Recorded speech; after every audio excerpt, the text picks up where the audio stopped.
Assalamualaikum dan salam Sarawakku sayang, bersama saya Lia Amira Anarigos.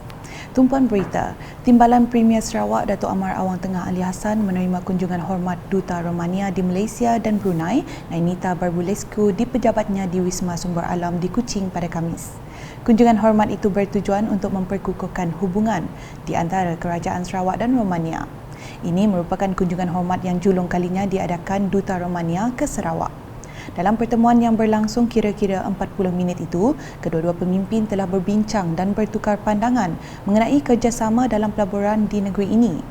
Hadir sama Timbalan Menteri Perdagangan Antarabangsa dan Pelaburan Datuk Dr. Malcolm Musen Lamoh dan Penasihat Kementerian Perdagangan Antarabangsa dan Pelaburan Pembangunan Perusahaan Industri Kecil dan Sederhana Datuk Muhammad Naruddin Majais. Seterusnya, kejadian longgokan serpihan kayu yang dihanyutkan air pasang di pantai Batu Satu Kuala Baram bukan perkara baru dan keadaan ini telah menyusahkan bot-bot nelayan untuk keluar masuk turun ke laut. Menteri Pengangkutan Sarawak Datuk Seri Lee Kim Shin berkata ini merupakan insiden berulang kali dan memerlukan penyelesaian segera sama ada dari segi jangka masa pendek maupun panjang. Semasa ditemui selepas meninjau timbunan serpihan kayu di kampung Batu Satu Kuala Baram Miri pada Khamis, katanya jangkaut boleh digunakan untuk mengalihkan longgokan kayu itu ke laluan keluar masuk bot nelayan di pantai Batu Satu Kuala Baram dan sekaligus melengkapkan kerja-kerja pembersihan sisa-sisa laut tersebut. Tambah Datuk Seri Lee yang juga Ahli Dewan Undangan Negeri Adun Senadin, beliau dan rombongan pakar termasuk jurutera dari Jabatan Pengairan dan Saliran Malaysia telah memutuskan untuk menyediakan jentera-jentera pembersihan seperti jangkaut untuk bersedia dan beroperasi secara 24 jam di lokasi terbabit. Dalam perkembangan sama, beliau turut mendedahkan projek pengawalan hakisan pantai di Kampung Batu Satu yang mula dilaksanakan pada April 2021 di lokasi berhampiran kini telah 42% siap dan dijangka siap sepenuhnya pada April 2023. Projek tersebut di bawah rancangan Malaysia ke-11 RMK11 dengan jumlah peruntukan RM17,388,000. Keperkembangan Dewan Rakyat. Cadangan pembinaan Balai Bomba dan Penyelamat BBP Terbeduk telah dirancang untuk dimasukkan di bawah rancangan Malaysia ke-12 RMK12 Rolling Plan ketiga tahun 2023. Bagaimanapun, menurut Menteri Perumahan dan Kerajaan Tempatan Datuk Seri Rizal Merican Naina Merican, cadangan tersebut bergantung kepada kelulusan Jabatan Bomba dan Penyelamat Malaysia JBPM Pusat serta keupayaan peruntukan kewangan semasa. Jelas beliau lagi, setakat ini kawasan Bandar Mutiara Terbeduk telah mendapat khidmat kebombaan daripada BBP Serian dengan jarak 38 km yang mengambil masa lebih kurang 40 minit untuk sampai ke kawasan tersebut. Beliau berkata demikian dalam jawapan bertulis sebagai menjawab Ahli Parlimen Serian Datuk Seri Dr. Richard Riyod Jaim di Dewan Rakyat pada Isnin. Sementara itu, dalam perkembangan sama, Datuk Seri Rizal Merican memberitahu kementeriannya juga telah merancang untuk mempertingkatkan penumbuhan pasukan bomba komuniti di kawasan Terbeduk. Ujarnya, ini adalah bagi memastikan penduduk kawasan berkenaan mendapat perkhidmatan kebombaan yang sewajarnya. Sehingga kini terdapat 12 pasukan tersebut di Terbeduk yang mendapat latihan dan dibekalkan dengan alat pemadam api oleh JBPM Negeri Sarawak. Berita berikutnya, peserta khusus kejurulatihan bola baling tahap 1 anjuran Jabatan Pendidikan Jasmani dan Kesihatan Institut Pendidikan Guru IPG Kampus Rajang digesa agar menggunakan peluang itu untuk meningkatkan pengetahuan dan kemahiran mereka dalam sukan bola baling. Selain itu, Ahli Dewan Undangan Negeri Adun Meradong Datuk Ding Kuang Hing juga berharap peserta kursus itu dapat berkongsi kemahiran mereka kepada pelajar sekolah untuk melahirkan bakat baru dalam sukan tersebut. And all the best to our students. Make full use of this opportunity. Prove yourself, and then you can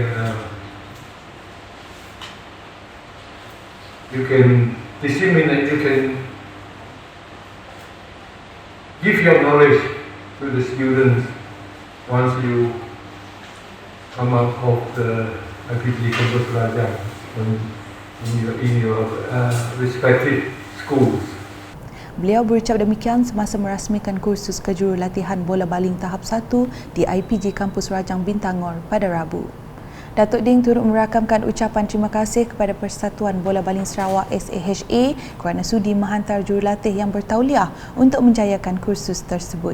Sebagai tanda sokongan, beliau telah menyumbang dana projek kecil luar bandar MRP berjumlah RM5,000 untuk kursus tersebut dan RM3,000 kepada SAHA untuk melaksanakan aktiviti persatuan. Selanjutnya, penduduk kampung Lumba Kuda telah menerima 22 unit tong sampah hijau menerusi program penggantian tong sampah beroda anjuran Majlis Bandaraya Kuching Selatan MBKS dan Trinikan Sarawak. Penyerahan tersebut telah disempurnakan Datuk Bandar MBKS, Datuk Wee Hong Seng bertempat di Surau Darul Akhirat pada Selasa. Menurut Datuk Wee, program tersebut bertujuan untuk menggantikan tong sampah hijau milik penduduk Kuching Selatan yang sebelum ini beliau telah menerima aduan berhubung tong sampah itu kerap dilihat dalam keadaan yang rosak dan kotor. Jelasnya lagi, penggantian berkenaan juga diperlukan agar tiada tumpahan sisa sampah di jalan raya yang menyebabkan bau tidak selesa sekaligus merosakkan pemandangan. Beliau berharap dengan adanya tong sampah yang baru itu, kawasan tersebut akan berada di dalam keadaan yang bersih sepanjang masa seiring dengan pengiktirafan Bandaraya Kuching sebagai bandar bersih mengikut piawaian Bandar Pelancong Bersih ASEAN.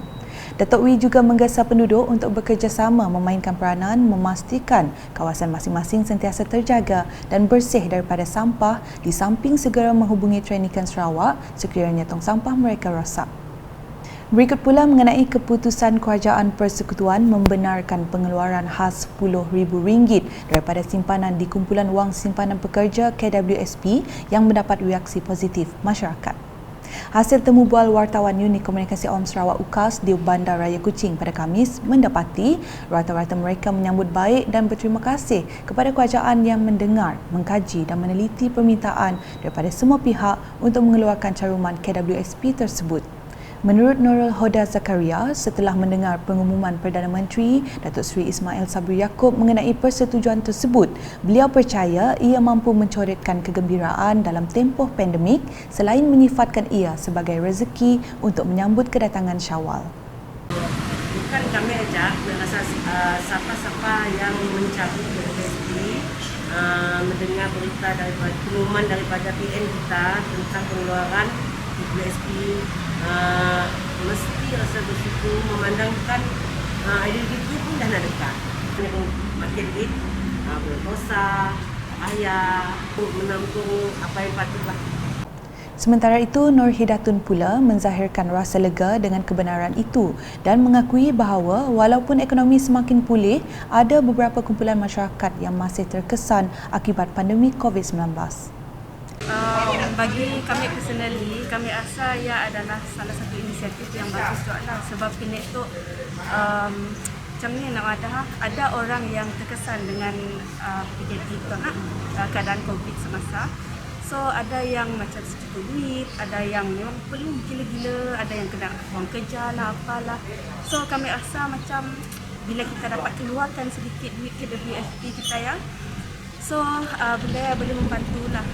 Terima kasih kerajaan kerana membantu mendengar rintihan rakyat kerana sedikit sebanyak perkara ini dapat membantu rakyat yang terkesan dalam situasi COVID sekarang lah. Turut merakamkan rasa syukur dan berterima kasih kepada kerajaan ialah Muhammad Hasnan Abu Bakar yang memberitahu khabar gembira itu sudah lama dinantikan bagi menjelaskan tunggakan pinjaman yang gagal dijelaskan akibat kekangan kewangan. Tambah menyukarkan beliau juga kehilangan pekerjaan ketika Perintah Kawalan Pergerakan PKP. Syukur Alhamdulillah, kerajaan telah mendengar rintihan rakyat. Bagi kami, pengeluaran 10K itu adalah bagus untuk bagi yang terjejas. Seperti kami yang dah dibuang kerja akibat COVID. So, duit 10K itu kami boleh dijadikan modal untuk meniaga dan bayar hutang lah. Itu adalah masa yang sangat sesuai untuk rakyat kerana bukan setakat kami seorang, tapi kami lagi yang terjejas kerana tidak ada pendapatan untuk kelangsungan hidup. Untuk rekod, kerajaan sebelum ini membenarkan pengeluaran caruman KWSP melalui 3 skim iaitu Air Lestari, Air Sinar dan Air Citra berjumlah RM101 bilion melibatkan 7.34 juta pencarum sejak pandemik COVID-19 melanda negara 2 tahun lalu. Beralih ke laporan harian COVID-19 pada Khamis, dengan Sarawak mencatatkan 1,484 kes positif baharu melibatkan 36 daerah, menjadikan jumlah kumulatifnya meningkat kepada 284,502 kes. Jawatan Kuasa Pengurusan Bencana Negeri JPBN Sarawak menerusi kenyataan media memaklumkan daripada jumlah tersebut 466 kes adalah dalam kategori 1, 1009 kes kategori 2, 2 kes kategori 3, 4 kes kategori 4 dan 3 kes kategori 5. Sementara itu, sebanyak 36 daerah di Sarawak yang mencatatkan kes baharu COVID-19 adalah seperti tertera.